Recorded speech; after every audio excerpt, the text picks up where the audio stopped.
여러분 안녕하십니까? 다양한 뉴스가 가득한 방송 IHQ 리포트 홍채린입니다. 3월 3일 금요일 뉴스 시작하겠습니다.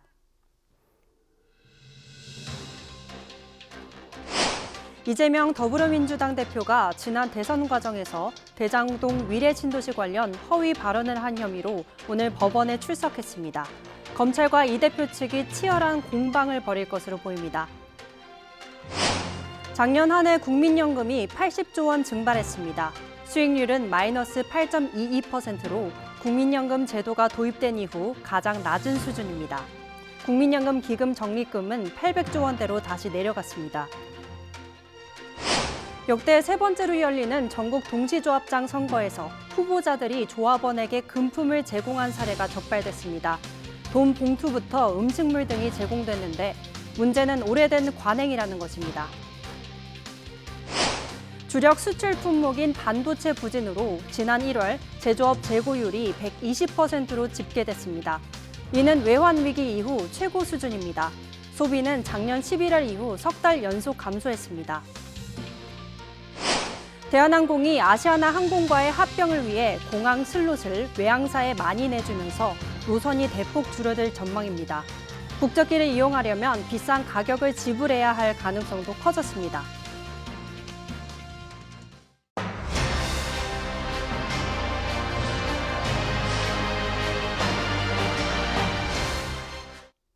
지난 대선 과정에서 허위 발언을 한 혐의로 재판에 넘겨진 더불어민주당 이재명 대표가 오늘 피고인 신분으로 법정에 출석했습니다. 이 대표는 민주당 대선 후보였던 지난 2021년 12월 방송 인터뷰에서 대장동 사업 실무자인 고 김문기 성남도시개발공사 처장을 시장 재직 때는 알지 못했다고 말한 혐의를 받습니다. 검찰은 이 대표가 변호사 시절부터 김 처장을 알았고 성남시장 시절에는 직접 대면 보고도 받았다고 이 대표 발언을 허위로 판단했습니다. 또 이 대표는 같은 해 10월 경기도 국정감사에서 백현동 한국식품연구원 부지 용도 변경 특혜 의혹과 관련한 허위 사실을 공표한 혐의를 받고 있습니다. 당시 이 대표가 국토교통부가 요청한 것이라고 허위 답변한 혐의가 적용됐습니다. 하지만 검찰은 국토부가 백현동 부지 용도 변경을 요청하거나 강요한 일이 없었다고 보고 있습니다. 이 대표 측은 혐의를 모두 부인하고 있습니다. 만약 재판에서 100만 원 이상의 벌금형이 확정되면 공직선거법과 국회법에 따라 의원직을 잃게 되고 5년간 피선거권도 제한돼 차기 대선에 출마할 길이 막히게 됩니다.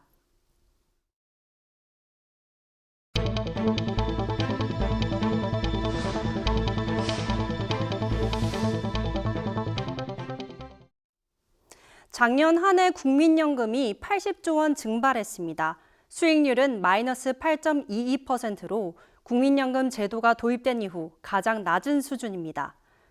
국민연금 기금 적립금은 800조 원대로 다시 내려갔습니다. 국민연금은 통화 긴축과 러시아 우크라이나 전쟁 등으로 인해 주식과 채권이 동시에 대폭 하락해 이처럼 낮은 수익률을 기록했다고 밝혔습니다. 다만 국민연금이 부동산 등에 투자한 대체 투자가 수익을 내면서 손실 규모를 줄였다고 전했습니다. 다른 나라 연기금도 예외는 아니었습니다. 일본과 캐나다는 우리보다 손실폭이 적었고 노르웨이와 네덜란드는 두 자릿수 마이너스 수익률을 기록했습니다. 이에 국내 실적은 상대적으로 양호한 편이라고 정부는 설명했습니다. 올해 들어 세계 금융시장이 비교적 안정적인 모습을 보이면서 국민연금 수익률도 회복될 것으로 전망하고 있습니다. 역대 세 번째로 열리는 전국 동시조합장 선거에서 후보자들이 조합원에게 금품을 제공한 사례가 적발됐습니다. 돈 봉투부터 음식물 등이 제공됐는데 문제는 오래된 관행이라는 것입니다.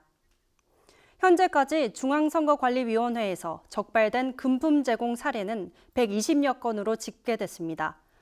명함이 들어간 돈 봉투부터 몇십만 원 상당의 음식물 등이 제공하고 후보자들이 술값을 대신 내주기도 합니다. 조합장이 가지는 권한과 위상이 커 당선을 위해 사활을 거는 것인데요. 이에 각 지역 선거관리위원회는 금품 사실을 신고한 자에게 거액의 포상금을 지급한다고 밝혔습니다. 경북 선관위는 포상금 1억 원을 지급했고 경남 선관위는 포상금 6천만 원을 내걸었는데요. 조합장 선거는 선거인 수가 적은데 조합장 특성상 서로 친밀한 관계를 맺고 있어 불법 행위 적발이 쉽지 않습니다. 이 때문에 신고와 제보가 필수적인데요. 전남 선관위 관계자는 오랜 기간 형성된 돈선거 관행으로 범죄 의식이 부족해 단속이 어려운 환경이라고 말했습니다.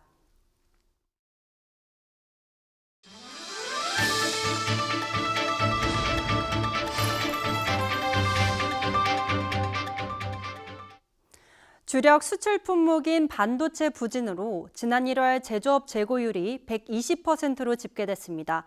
이는 외환위기 이후 최고 수준입니다.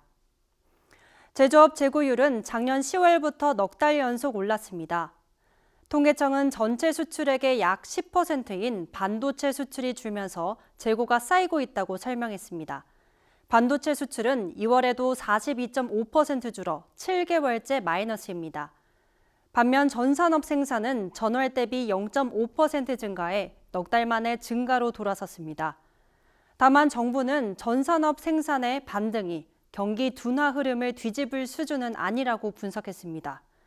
세계적으로 반도체 경기가 부진한 데다 미국 등 주요국 통화정책 관련 불확실성이 여전하기 때문입니다.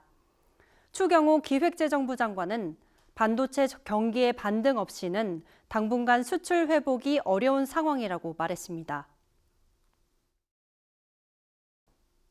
대한항공이 아시아나 항공과의 합병을 위해 공항 슬롯을 외항사에 많이 내주면서 노선이 대폭 줄어들 전망입니다. 또한 국적기 이용을 위해 비싼 가격을 지불해야 할 가능성도 커졌습니다. 지난 1일 영국이 기업결합 심사를 승인하면서 현재 대한항공이 영국 히드로 공항에 보유 중인 슬롯 17개 가운데 7개를 영국 저비용 항공사에 양보했습니다. 운수권과 슬롯을 외항사에 내주는 것은 해외 시장 당국의 독과점 우려를 불식시키기 위해서인데요. 항공업계에서는 운수권과 슬롯이 줄어들면서 국내 항공산업의 경쟁력이 저하될 수 있다는 우려도 나옵니다. 또한 외항사보다는 국내 저가 항공사가 취항하도록 했어야 하는 비판도 나오는데요. 국내 소비자 입장에서는 국적기 이용이 크게 어려워질 수도 있습니다. 또한 거대 항공사가 탄생하면서 노선 독과점이 서비스 질 저하와 항공권 가격 인상으로 이어질 우려도 나왔습니다.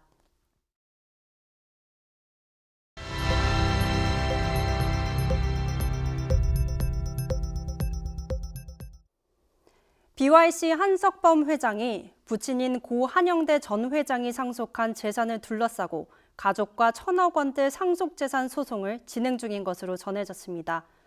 한 전 회장의 부인과 딸이 제 몫을 받지 못했다며 현재 BYC 회장인 아들에게 부족한 부분을 지급해달라고 하는 것인데요.